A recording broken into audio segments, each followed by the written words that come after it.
write this down for me? Please and thank you. Well,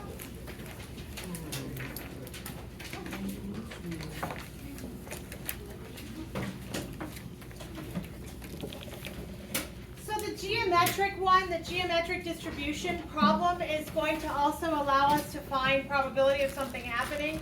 There's just a little bit of a distinct difference in how these are written and asked.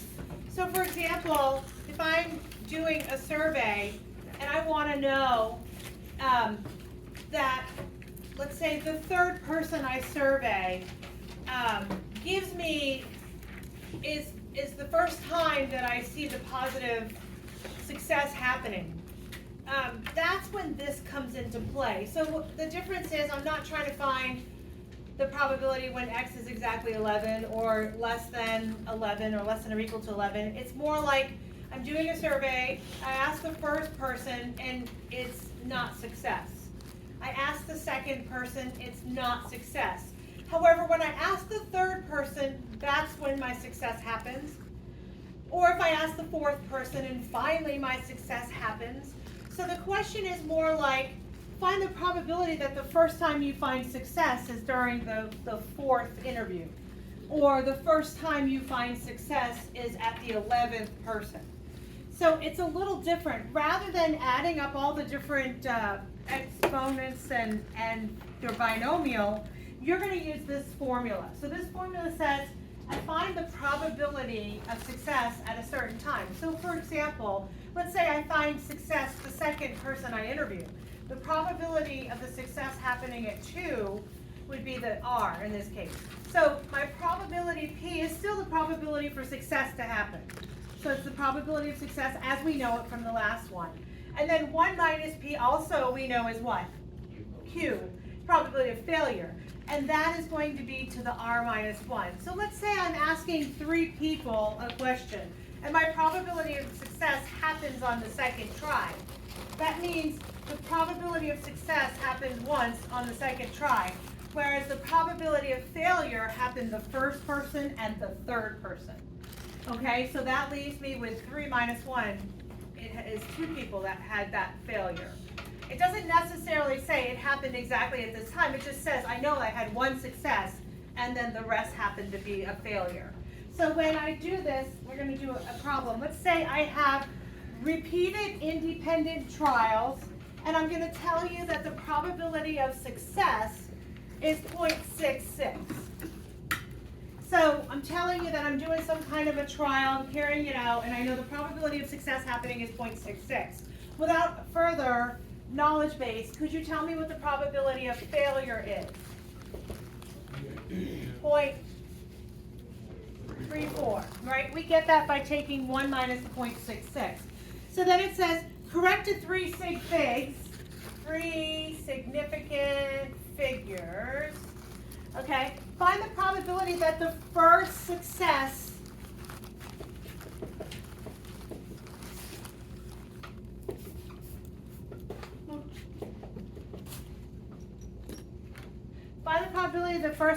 happens on the third trial.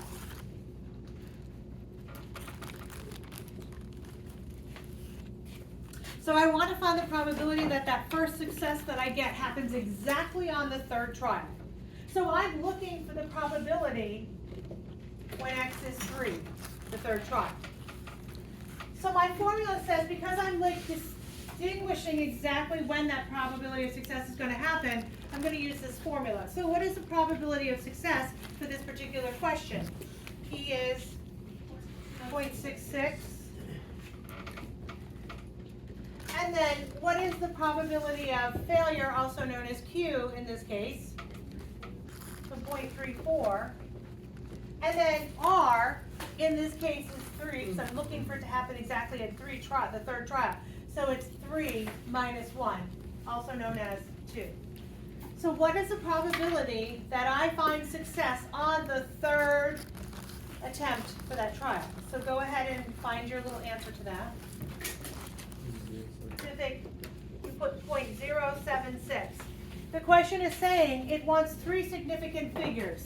I'm just going to tell you that the 0 behind that point is not considered a sig fig. Kind of a placeholder. 0.063. So 0.0763. That is 3 sig figs. Okay? 7 and 6 and a 3 are significant figures where the 0 behind the decimal is not considered a sig fig. Are we good so far? Okay. What happens if I'm looking for the probability of success to happen on or before the second trial?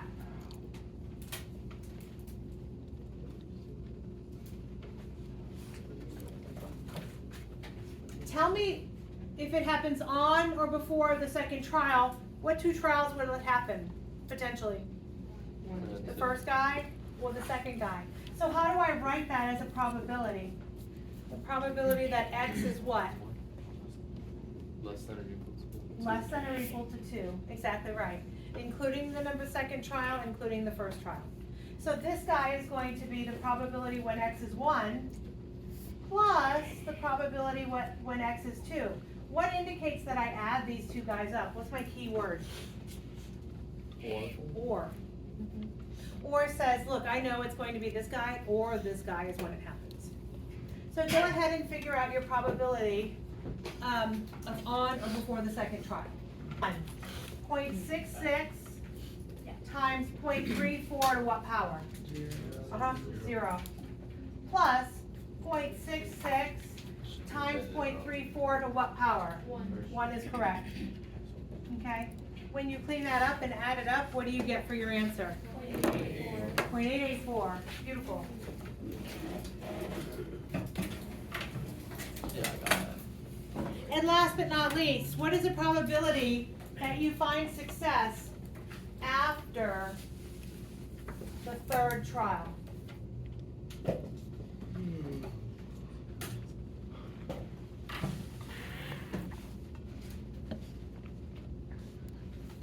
Trial number what? 4, not 3, sorry. Because it's after the third. So it's 3 and, it's 4 and 5 and 6 and 7 and 8, 9, 10, 11, 12. Where do I end? You just do 1 minus. Yeah, because remember the dot means this could go on forever. There's no n, like I'm not saying there's n number of trials. So you have to find 1, 2, 3. So you do 1 minus what? You just add those 2. Right, it's the probability, so this is the probability that x is greater than 3. So you're gonna do 1 minus the probability that x is less than or equal to 3. Yes? So do the math to get the 0.884 because I'm doing something wrong, but I'm not following. So 0.34, do you have this written down? Yeah. To the 0 there. That's 1. Yeah. So Yeah, just so 0.66 plus, Yeah. and then this guy over here is 0.66 times 0.34. And you get 0.224. Yeah. You get 0.224 and then you add them together. 224. Yeah. Did I just write that wrong? Both of them? Add together. If I give them 1. Yeah. I did. You good? Okay, cool. So it was just it was a calculator error, not a No, you it was error. my error. I wrote 244 instead of 224. I'm with you. All right, so we're doing the probability, if I'm doing the probability that x is less than or equal to 3, that includes the number 1, the number 2, and the number 3. So what do we have going on over here? We have the probability of 3, yeah?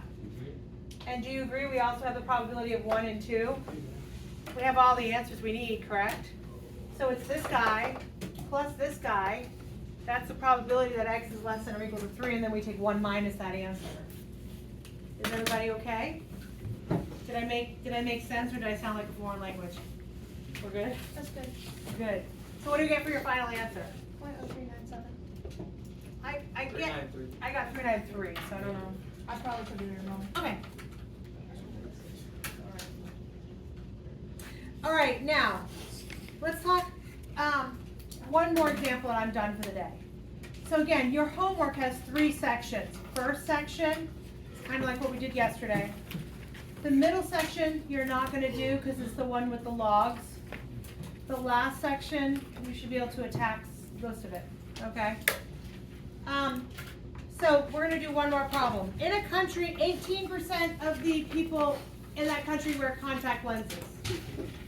All right? 18% wear contact lenses. Adults are randomly selected and interviewed one at a time. Why is that important? They're randomly selected. Independent number else. Yeah, independent number of, so it's not, it's like independent. I ask you, but then I ask somebody else completely different about their contact lens wears, right? Find the probability that the first adult who wears contacts is not one of the first 9 people interviewed. So find the probability that the people that there's not one that wears contacts for the first 9 people interviewed. Yes? There's 6 or 5 minutes. I'm almost done. Okay. So, Sounds really complicated. it's not. So, if I'm thinking about it, what's the probability of me wearing a contact lens? I told you 18% wear, right?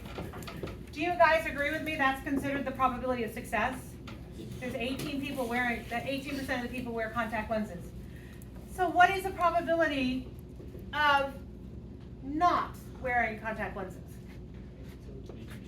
0.82, right? So if the first 9 people interviewed do not wear contact lenses, what is the probability of that happening? So the first person I interview does not wear contact lenses. So that's 0.82. Do you agree? The second person I interview does not wear contact lenses. What is the probability of that happening? 0.82. Third, 0.82. Skip to the 8th. What's their probability if they don't wear them? 0.82. And then 9. 0.82. How many 0.82s when I'm looking at there? Exactly 9. So the probability that the first 9 people that I interview do not wear contact lenses is 0.82 to the 9th power. It's really common sense. The fact is, you didn't wear them, you didn't wear them, you didn't wear them. The only difference would be if I said within the first 9, one of those people on the 3rd try had a contact lens, then you would change it up to this geometric distribution that we were just working with. But the idea is just none of them wear them, so I know it's 0.82 times 0.82 times 0.82, etc. Do you see what I'm saying?